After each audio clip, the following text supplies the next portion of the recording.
Ok, plongeons direct dans le vif du sujet. C'est quand même fascinant d'imaginer un instant que notre corps diffuse en permanence un signal très subtil, une sorte de code secret qui indique avec une précision redoutable notre résilience globale face à la maladie et au vieillissement.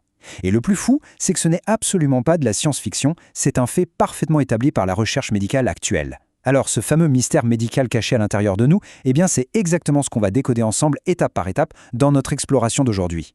Quand les individus pensent à évaluer leur santé sur le long terme, l'attention se porte presque toujours sur des métriques ultra classiques, n'est-ce pas?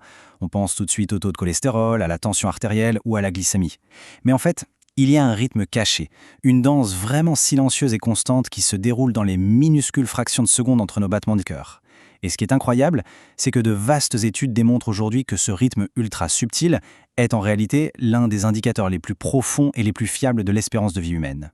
Alors, première chose, il faut absolument briser une idée reçue qui a la peau dure. Dans l'imaginaire collectif, un cœur parfait, c'est un cœur qui bat de manière rigoureusement régulière, au rythme immuable d'une horloge suisse. Eh bien faux.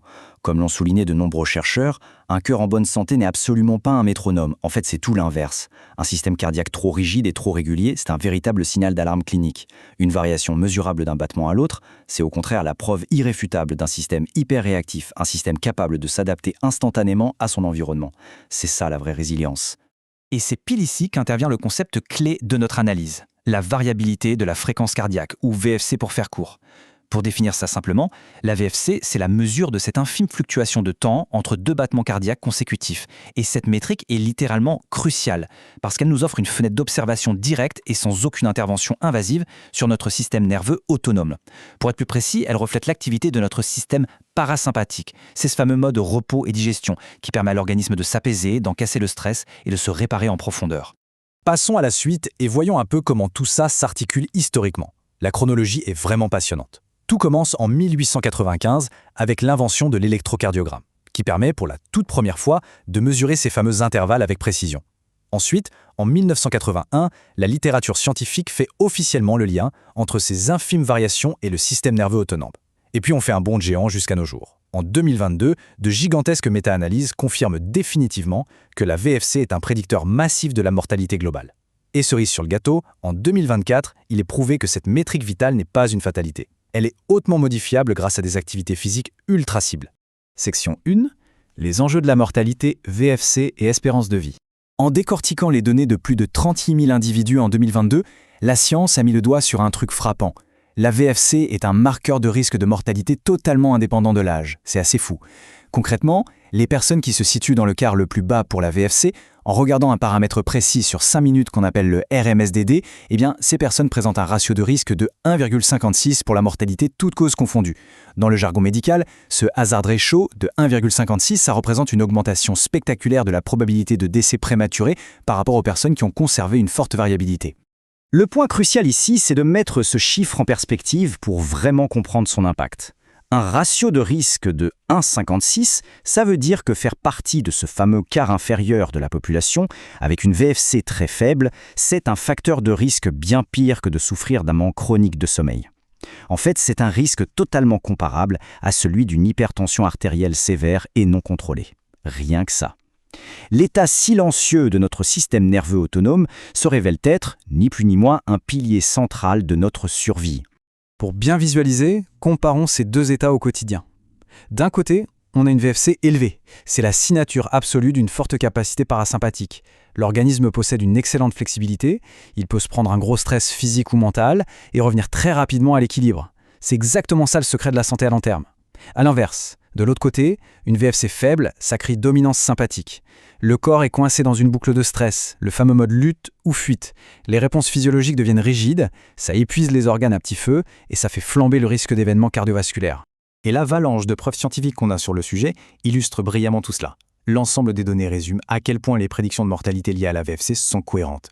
La quantité de données traitées prouve ce lien de manière répétée, solide et ce sur une diversité de populations incroyable. Qu'on regarde des patients avec des maladies cardiaques déjà avérées ou juste le grand public, quel que soit l'âge, l'association fatale entre une VFC dans les chaussettes et une espérance de vie raccourcie est littéralement omniprésente. Section 2. La prescription. Améliorer sa VFC. Ici, le paradigme médical change du tout au tout. L'activité physique n'est plus juste là pour garder la forme, non. Elle devient une véritable intervention médicale ciblée pour rééquilibrer le système nerveux. C'est ce qu'on peut appeler l'équation de la longévité, et la mécanique est limpide. Étape 1, on bouge, ce qui crée une stimulation mécanique et biochimique ciblée du nerf vague.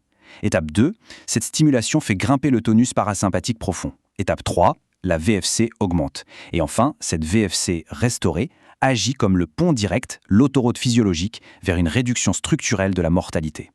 Et les preuves cliniques sont là. Faire de l'exercice régulièrement, ça génère des améliorations énormes sur plein de paramètres électriques du cœur. Ça booste les mesures du domaine temporel, comme l'intervalle RR, le SDNN et le RMSSD dont on a parlé, mais ça fait aussi exploser le domaine fréquentiel, avec une hausse claire de la puissance de haute fréquence. Et le détail qui change tout pour la médecine réadaptative, ces bénéfices massifs ont été observés même chez les patients souffrant d'insuffisance cardiaque congestive. C'est dire la puissance de l'intervention. Section 3, les exercices les plus efficaces pour la VFC. Alors attention, l'intensité et le type de mouvement comptent pour beaucoup. Toutes les pratiques n'ont pas le même effet sur notre système nerveux autonome. Ce qui est vraiment intéressant en analysant ces données, c'est le contraste frappant entre les activités. Le tai chi, par exemple, même si c'est très apaisant, montre un effet plutôt modéré sur la VFC pure. L'entraînement aérobique classique et la musculation, en revanche, font largement le travail avec un score solide qui frôle les 1,00 pour la puissance de haute fréquence. Mais alors, la grande surprise vient de l'aérobique aquatique qui débarque et explose des compteurs avec un effet classé comme très élevé. Le contraste qu'on observe sur ces résultats est juste incroyable. L'aérobique aquatique ne gagne pas d'une courte tête, elle déclenche une différence moyenne standardisée de 1,94. C'est pratiquement le double de l'impact des bons vieux entraînements cardio sur la terre ferme. L'eau exerce une pression qui stimule la fonction vagale de manière exceptionnelle. S'exercer dans l'eau, c'est finalement un outil thérapeutique d'une puissance colossale pour forcer l'augmentation salutaire de notre fameuse variabilité de la fréquence cardiaque. Et ça nous amène à la conclusion de cette exploration. S'il y a une chose à retenir de tout ça, c'est que cette petite variation cachée entre nos battements de cœur, c'est le grand livre de compte de notre santé globale.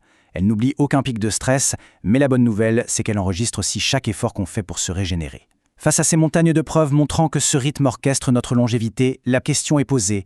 Quelle dose d'activité physique allons-nous prescrire, dès aujourd'hui, à notre propre système nerveux ? Voilà de quoi nous faire réfléchir sérieusement avant notre prochain entraînement.